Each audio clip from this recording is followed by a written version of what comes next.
Grok Imagine Quality Mode update is insane. You are sleeping on one of the biggest AI image tools right now. Most people are still using the same tools from 6 months ago, getting average results, spending more time than they need to, missing out on updates that actually change what's possible. This one just dropped and it changes things. Stay with me because I'm going to show you exactly what it does and how to use it. Hey, I'm the digital avatar of Julian Goldie, and I help people learn and actually implement AI tools in their work and workflows. If you're new here, welcome. If you've been here before, you know I only cover stuff that's actually worth your time. Today we're talking about Grok Imagine and the brand new quality mode that just launched.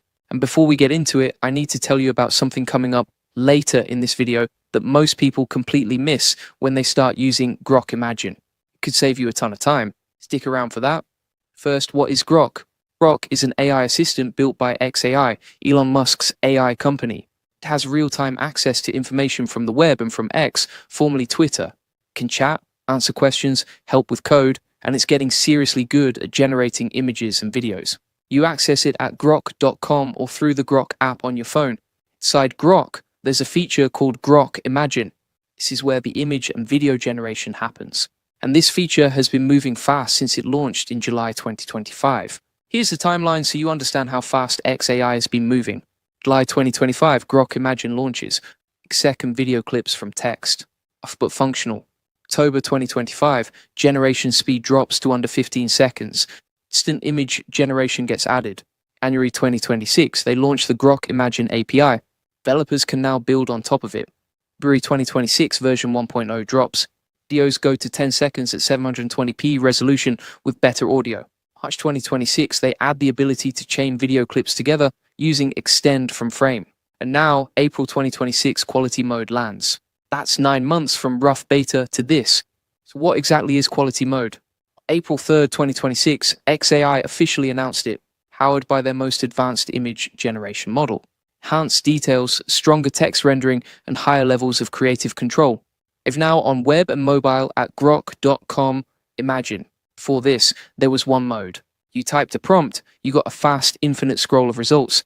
There are two modes. Speed mode is what you had before. Fast generations. Consistently good results. Infinite scroll. Quality mode works differently. It generates 4 high-quality images at once.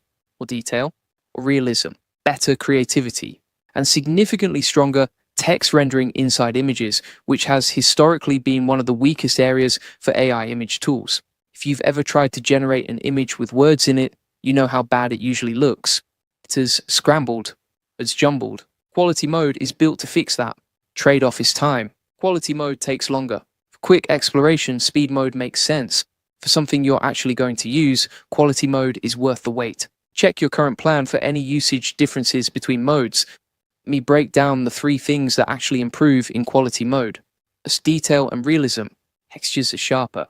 Lighting is more accurate. Things like volumetric lighting effects and subtle reflections that get glossed over in fast modes, quality mode handles these much better. Second, text inside images. This is the one I'm most excited about. If you're making thumbnails, social graphics, or anything where readable text matters, this is where quality mode really earns its place. Third, prompt adherence. Complex prompts with multiple elements, specific compositions, particular styles, quality mode sticks closer to what you actually described. The gap between what you ask for and what you get is smaller. Here's the thing I was teasing at the start. When I first started using Grok Imagine seriously, I wasted a lot of time writing prompts that were too vague and switching between tools constantly. That's when I created a community called AI Profit Boardroom. We now have over 2,000 members all focused on learning AI together and sharing what actually works. People share real use cases and practical implementations, not just theory. It taught me which workflows save time versus which ones waste it.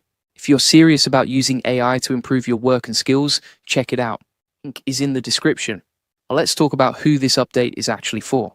If you're a content creator, quality mode means you can generate images polished enough to actually use. Thumbnails, social posts, graphics with readable text on them. If you work in marketing or design, better prompt adherence means less time iterating. You describe what you need, and the output is closer to what you actually want on the first try. And here's something worth knowing. Elon Musk has confirmed that a Pro mode is coming later in April 2026, expected to support 1080p resolution for both images and video. Quality mode is already a step up, but Pro mode is going to push it further. Good time to get familiar with the tool before that drops. Now, some practical tips for using quality mode effectively. 1. Be specific in your prompts. Quality mode rewards detail. Just say a coffee shop, a cozy coffee shop interior, morning light through tall windows, wooden tables, warm amber tones, photorealistic. The more you give it, the more it delivers. 2. If you need text in your image, put it in quotes inside your prompt. Something like a poster that says AI Tools Workshop in bold white text. Being explicit about the text and its style helps quality mode handle it better. 3 is the aspect ratio controls. Portrait for social content. Landscape for banners and thumbnails. Square for posts. Right ratio makes a real difference for how usable the final image is. 4. Speed mode to explore, then quality mode to finalize. Start fast, find the direction you like, then run quality mode with a more precise prompt for the final output. 5. This one not many people talk about. You can use Grok itself to write better image prompts. Before going to Grok Imagine, open a Grok chat and ask it to write you a detailed image generation prompt for what you're trying to create. And paste it into Imagine. Elon Musk himself highlighted this workflow. It's a smart loop, and it gives you much better starting prompts than most people write on their own. Let's zoom out for a second. Grok Imagine has generated over 1.2 billion videos in January 2026 alone. That's not a niche tool. That's mainstream adoption happening fast. Size Aurora model runs on 110,000 NVIDIA GB200 GPUs. This is not a side project. Building this seriously and iterating faster than most competitors. There were early signals that Grok Imagine 2.0 was close, but XAI confirmed it needs more development time to get the quality right. When it does land, improvements to consistency, facial detail, and longer video are expected. Getting familiar with the tool now means you're ready when that drops. If you're looking to dive deeper into AI tools and actually implement them in your work, I recommend AI Profit Boardroom. Over 2,000 people learning how to use AI effectively. Everyone shares real experiences. What's working? What's not? Which tools are worth your time? Which ones to skip? Hype. Just practical guidance from people doing the work. It's helped me stay on top of updates and figure out how to actually apply them. Link in the description if you want to check it out. And if you want the full process, SOPs, and 100 plus AI use cases like this one, join the AI Success Lab. Links in the comments and description. You'll get all the video notes from there, plus access to our community of 58,000 members who are crushing it with AI. Go try quality mode now. Head to grok.com. Imagine, switch to quality, write a specific prompt and see what you get. And if you found this useful, subscribe because I cover these AI updates as they drop, so you don't have to go hunting for them yourself. See you in the next one.